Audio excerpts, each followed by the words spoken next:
welcome back. If you remember our last video, we were making a frame from scratch and cutting down that old glass that we pulled off the bathroom wall to make a new mirror. So had a few issues with that. One of them was audio, so I was recording this morning and found out I still have an audio problem. So not sure what's going on with my external mic, so we're gonna have to deal with just the mic on the camera. And I'll try to project my voice a little bit better, so until I figure out what's going on with that. The other thing is we were gluing in the mirror into the frame, and so we didn't have time to get it hung, and I was doing other stuff. So to start this video, let's get the mirror hung and out of the way and checked off our list. Okay, I just wanted to show you real quick another issue I discovered when we glued this mirror in here. Remember, we cut this little routed edge in here to recess the bezeled mirror glass that we had, and it didn't have the mastic on the back, so I just cut it in 1/4 of an inch. Unfortunately, when we had to change and we went to this glass, the thickness of the glass plus the mastic on the back is more than 1/4 of an inch. So this mastic kind of actually is the furthest thing that sticks out. It sticks out further than the frame does on the edge. So to compensate for that, without trying to scrape that and ruin my mirror, I've got these felt pads from other projects and stuff. So I just stuck one on each corner. So that will now be where the pressure points are on the frame, not on the glass. So solve that issue. The other thing, I just dug through my bag of bolts and all that kind of stuff, because when you do projects, you have a lot of spare things over time. So I found some anchors that are going to work for us. These are like a number 10 panhead screw. I got them extra long because I know with the pad, these are the screw head's going to need to stick away from the wall about 1/4 inch to compensate for the goop on the back of the mirror and stuff like that. So I got a longer screw so that this plastic anchor will engage in the wall and be nice and sturdy, but it gives us enough screw head sticking out to actually go into the keyhole slot. So let's drill some holes. Just so you know, I did some math, and that should scare some of you because it scared me a little bit, but I did find an error. I was doing math, so I think I got everything laid out on the wall properly. So that piece of tape represents the top of where our backsplash is going to go when we cut up our counter and everything. So that is the bottom. Obviously, we want a gap at the top. So did some measuring and everything. We've got a center point and a line, and I marked where these anchors need to go. So let's drill some holes and hang the mirror and then see how we did. So I did double check the line. I know that is dead nuts level, but we'll see, because by the time I drill holes and screw this in and hammer in anchors, we'll see if it's still level. That happens sometimes. All right, well, just as a review for drilling these anchors and stuff in the wall, there's a couple of tricks you can use to try to get as accurate as you can. So for one, I'm gonna, where I marked it on the wall, I'm gonna put a little punch hole in it, and hopefully that'll give the bit somewhere to start, at least center to start where it needs to be. We'll see what happens when you're wandering around and everything, but at least you try to start at the right place. Perfect.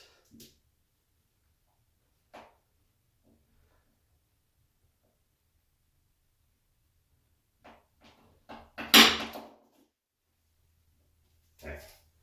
And the old trick from when we were doing the doorbell and stuff, just a dustpan to catch all your debris.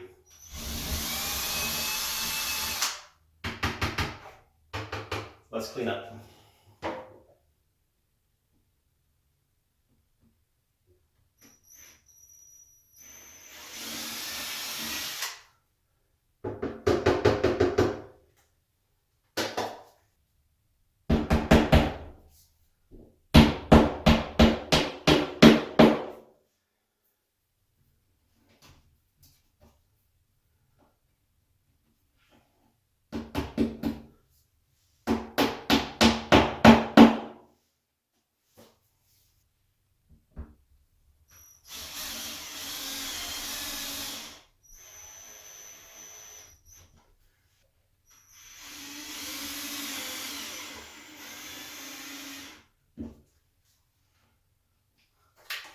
Let's get the mirror.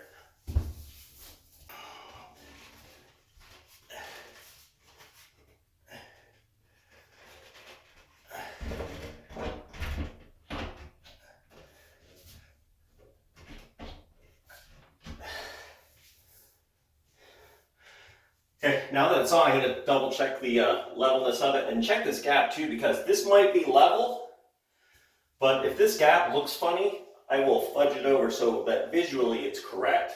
It may be out of level. All right, we got her hung. She looks pretty good, so I think we got pretty lucky. We didn't have to do really any adjustment. My measurements and getting those holes and everything, I guess spending a little extra time to measure worked out this time for me. 3/4 of an inch gap from top to bottom there. That is pretty good. I am slightly out of level. It's like 1/8 of an inch, so I don't know if you can tell or not, but the big thing I figured with the wall being right there, you would notice that gap if it were skinny up there and fat down here, more so than if you would notice a 5.5 inch, and a 5 1/8 inch gap here, kind of, or 5 3/8 inch gap here. So that's why I did that. If you needed to adjust them with those metal keyholes, about the best way to do it is remove the metal slot, whichever side you need to drop down. Just take a circular file out, or you can do it with a drill bit. Just file a little bit at a time, try not to overshoot it, and then reinstall the little metal plate, hang it back up, see how you are. If you need to remove more, take it off. So it's just a process of getting it dialed in exactly where you want. So that is the nice thing about those metal ones, as opposed to the way I do it on my stuff for my other business, is just cut the slot in there in the wood. So that is done finally. Yay. So I think what we're going to do for the rest of the day is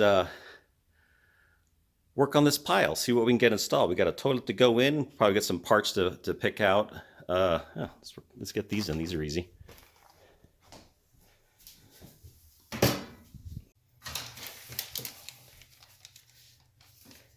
I think I told you about these before. So it's a split flange.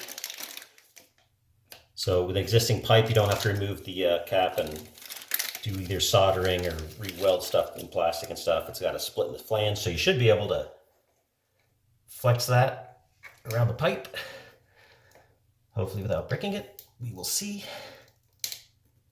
I hear cracking. Oh. Okay.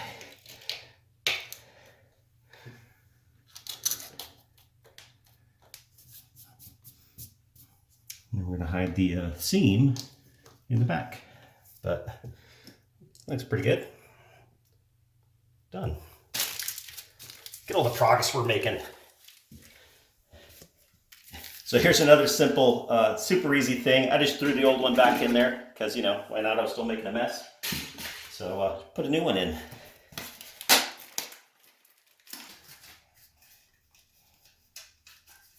Ooh, new and shiny. Okay, so that's done too. Look at us, we got 3 projects done in very little time. All right, so let's spread all this stuff out and see what makes sense to put in next. Probably the toilet, so let's look at all that. All right, let's start digging. Light fixture, got to return that, so let's put that in the return pile. So far, that's the only thing, so that's a good thing. Towel bar and stuff like that. I'm gonna do that later when I put up the decorations, the pictures, and that kind of stuff. So that's a for later pile. Drain for the sink, faucet for the sink, and the sink. We'll put that in the sink pile. Toilet. Here we go. I don't know about you guys, this has been in the living room for several months now, and I just kind of do this and don't look at it, so I'm going to unbox it and put it where it's supposed to be. It's very exciting.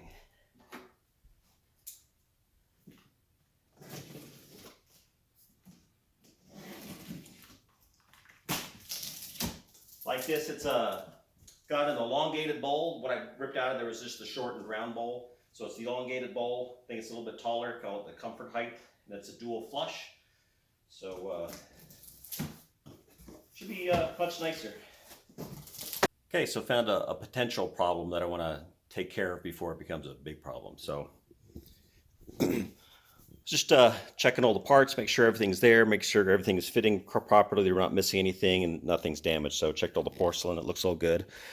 So I was checking the wax ring. So this whole assembly comes with a wax ring, which is awesome. So it's kind of where it's going to go right there. The potential I see is this is the bottom of the toilet that sits on the tile, and then this sticks down maybe a 1/4 inch or so. Problem is, this is our existing flange in the floor, and the tile is actually higher than the flanges, so there's a 1/4 plus there. So that's barely enough for the wax ring to be touching the flange here, and I don't like that. So I think I'm going to get a thicker wax ring, and that'll make me feel better, because you don't want to make a whole brand new bathroom remodel and then have the toilet leak and get into your subfloor and have water issues and mold and that kind of stuff. So I measured for the screws. They go in here. They don't go in the slot. They could have installed this several ways, but previous installer installed it, so you just slide them in here with a retention clip. Measured those. I might have a potential issue, and I kind of knew this when I was doing the tile. I'm like, oh, I should have measured better. So the end of the toilet might come right to the edge there. I'm more concerned about this side, because I think I got 1.5 inches, and this is slightly over 2.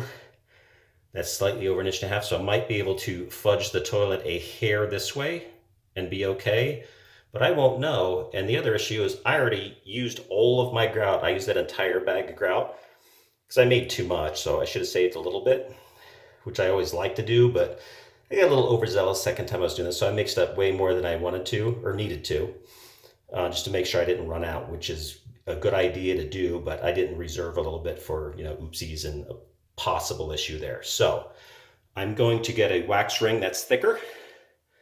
I'm going to measure and get my water supply line. I'm also going to dismantle this because it doesn't have a brand name on it. I'm guessing it's a Moen. But I'm going to pull the cover plate off and check and see if the actual valve says Moen or something on it, so I have an idea of what I can replace it with. So that's the important part, because that knob has to be able to fit on the valve there. The rest of the stuff is just screw-on stuff, so pretty universal. But I got to find out what it is for that guy. Okay, so got the knob off. There's a little set screw. Remember, this guy was sitting on like that. There's a little set screw underneath. Took me a little while to figure out what size it was, but got that off with the Allen or hex key.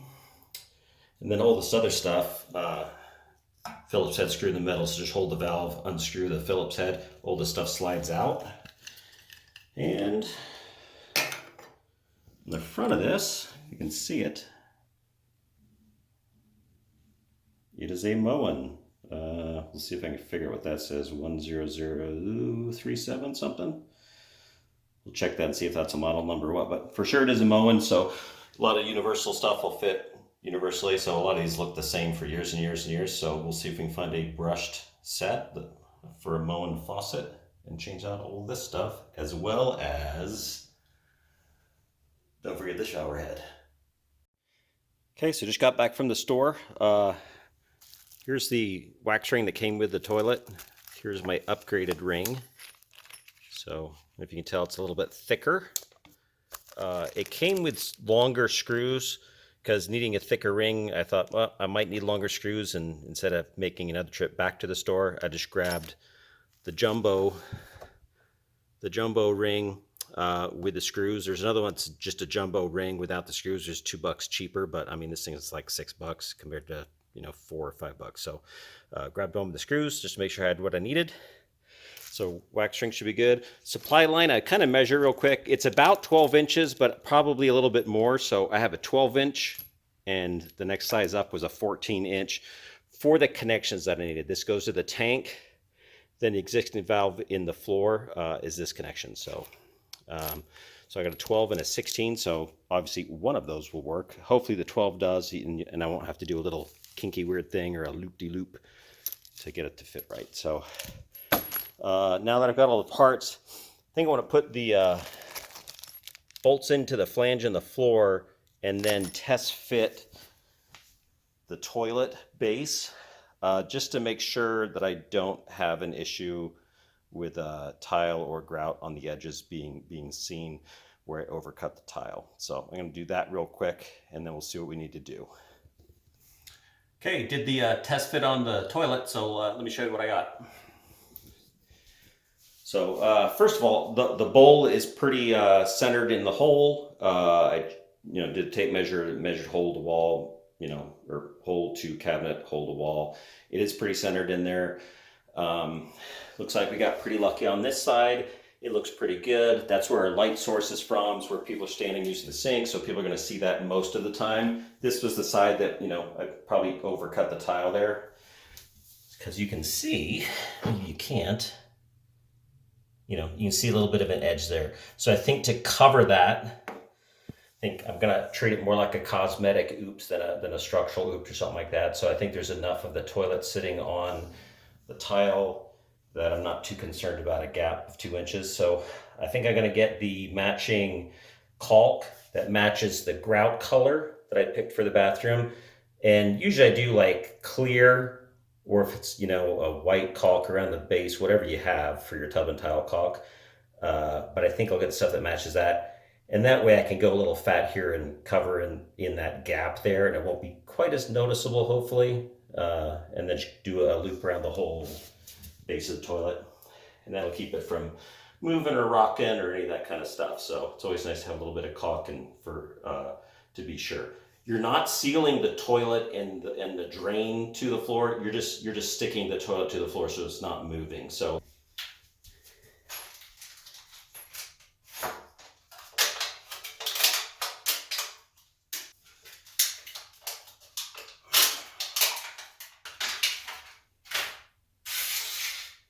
now, let's compare these now that I got it unwrapped. Let's see, a little bit thicker. So that's the fatter one we're going to use.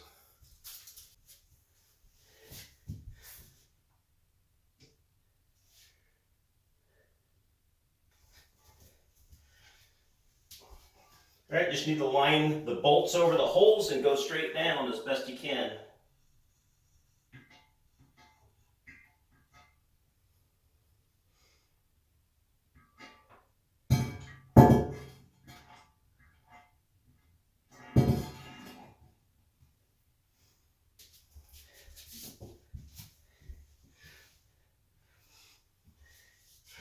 Good. So I just lightly set it on the wax ring. I probably got a good 1/4 inch to squish down, so that makes me happy that this is going to be a nice seal.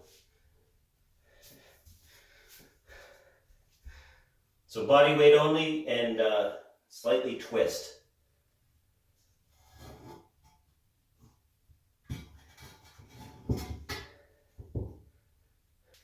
Okay, so we're ready to fasten the toilet to the floor.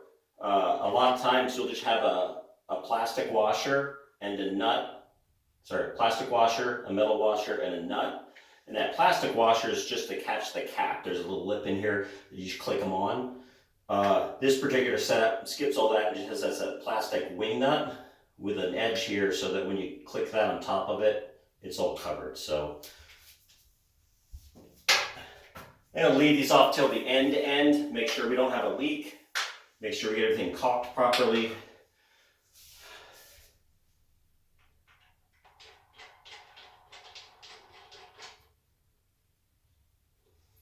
This is where you really do not want to over tighten, because this you can crack your bowl and you're buying a new toilet. So tight, snug, not gorilla tight.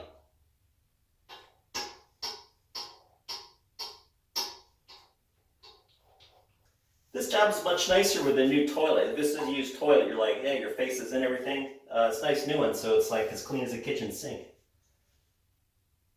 So these bolts are meant to snap off. You can kind of see that space right there. That's a weak point. It'll snap off right there, and you should be able to fit the cap on top. If it doesn't fit, then you just take a hacksaw and cut it short so your cap will fit.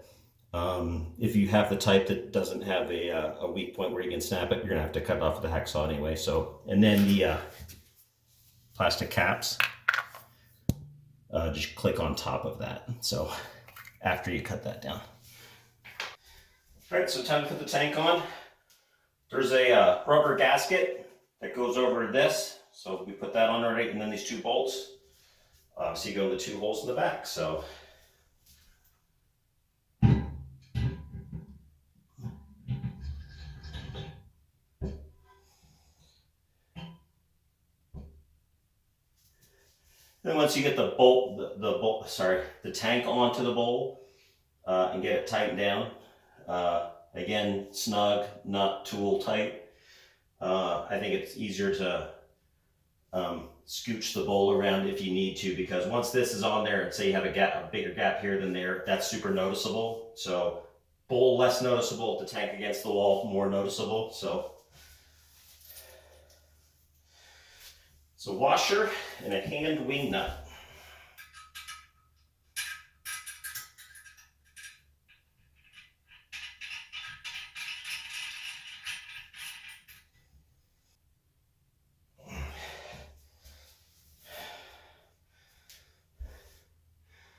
Okay, I think we got our gap pretty good. It's also why I put the caps on there in case you need to loosen it and scooch this around. So bowl is attached. Sorry, I keep calling it. Tank is attached to the bowl. I think we're in a good position.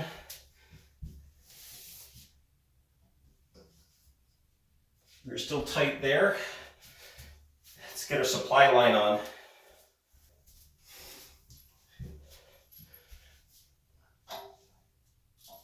Oh yeah, 12 is plenty long enough.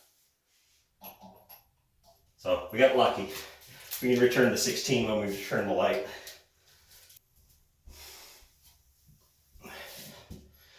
Okay, so with the water line, they're both compression fittings, so there's a little piece of rubber in here, also in here. This one you can tighten by hand.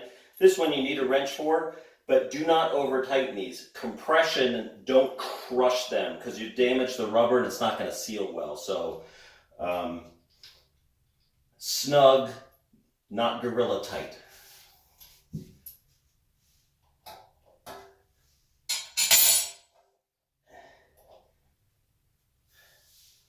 Okay, everything should be functioning on it, so I'm going to turn the water on and we're going to do a test run.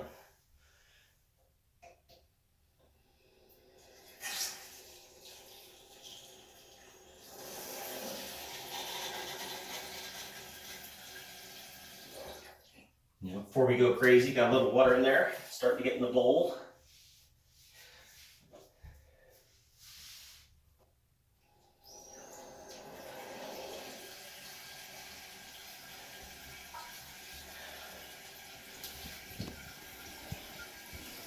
So real quick, I just checked around where the tank connects to the bowl. It was good.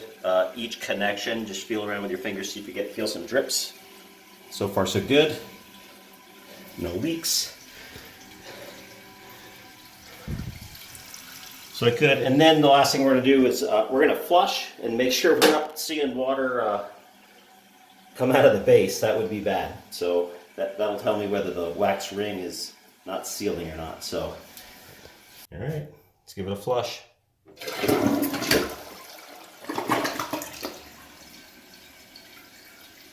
Yay.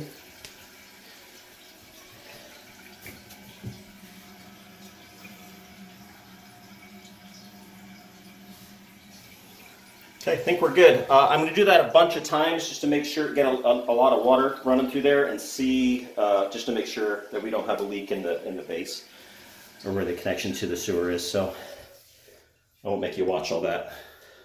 Okay, pretty happy about their progress. We got our crapier installed, or toilet like some people like to call it. Checked for leaks, flushed it a bunch of times. It's looking pretty good. So I did end up having to take the hacksaw to those bolts. Just be careful when you're doing it that you don't blemish your porcelain on this side or that side, because that's a pretty long blade to try to get in there and cut off a bolt. So then the caps just snap in place. We got a nice stainless 12-inch supply line, so that's not leaked at all. The tank on the bowl is not leaking. I ran downstairs in my utility room where I can see the bottom of the toilet drain, so that seems to be all dry. We'll keep an eye on that. Then if all looks good, we'll grab some caulk and we'll caulk around the base of that just to keep it from scooching or moving over time. So we're done with that. So pretty good day. We got the Mirror installed. We got the toilet installed. Those are working fine. I pulled the faucet handle off of that. It is a Moen, but it's an older one, obviously, because this house was built in 2002. So I think I need to do a little research because the stuff at the big box stores didn't look like it was going to be compatible with that. And then, do you buy a whole new thing and get rid of just the valve in the back? Is that a cheaper way to go? I was thinking so, but it did not include the stuff for the tub. So it still might be cheaper to buy, the escutcheon with the handle separately. That can be anything, just screws onto a knob. And then the stuff in the tub is separate. So I'll have to do some pricing and stuff and see what the best alternative is to change that all out to that brush nickel. So some of the stuff is generic, but the big thing is that valve. So, but anyway, I think that's good for today. I'm gonna get cleaned up and maybe do a little research or shopping online. So see you tomorrow. All right, good morning. I'll give you a little update for this morning. We got the toilet installed yesterday. So that was the big win. I got some other things done. We got the mirror installed. Hello. But the toilet was the big thing. So that went well.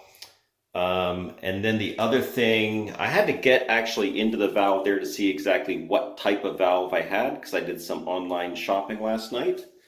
Was I able to find some the trim and everything for the shower area. So got all that ordered. It's all separate stuff. I wish there was a kit that just had everything to swap it over, but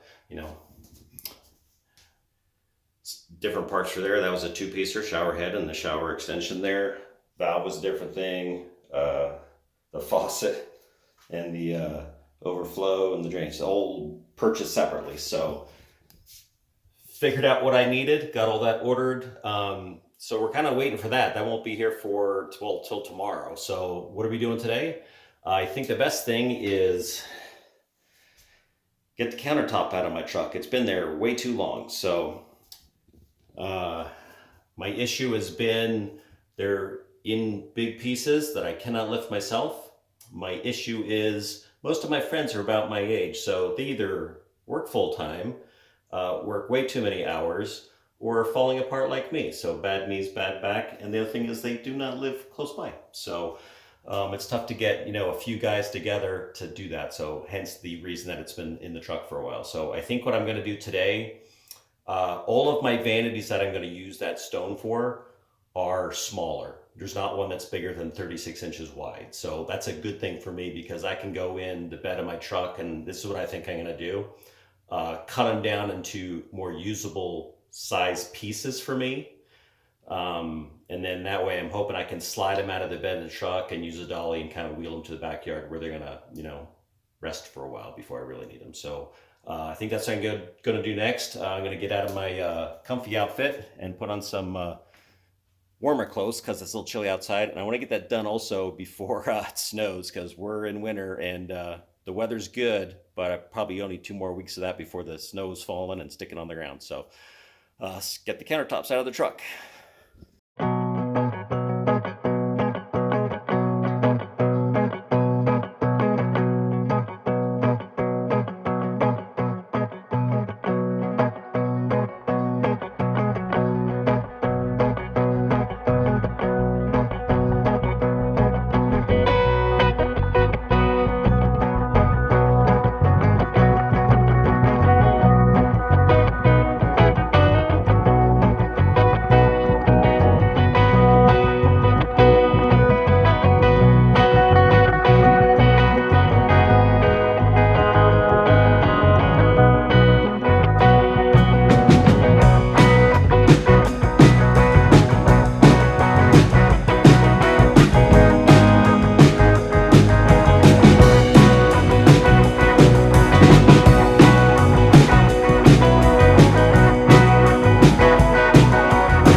right, finally after 6 months, I got everything out of the truck bed. So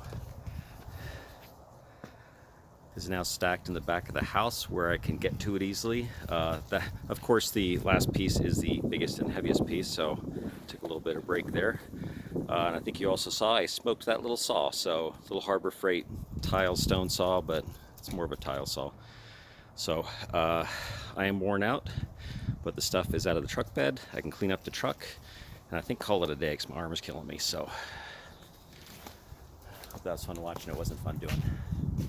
Good morning. Looks like we had some good timing. So I woke up this morning, looked out the window, and saw snow, and I'm like, oh, I'm glad I got all the stuff out of the truck yesterday. So it's safely against the house, so protected somewhat. We've got some snow on the ground, so winter has arrived. So I think this is going to be the end for this video for this week. I've got some work to do with my other business, so I've got an option to get some products in a store downtown, so I need to work on that this weekend, regardless whether the stuff shows up today or not. But anyway, if you would like, share, subscribe, mash all the buttons, that's always deeply appreciated. And I will see you on the next video. Thanks for watching.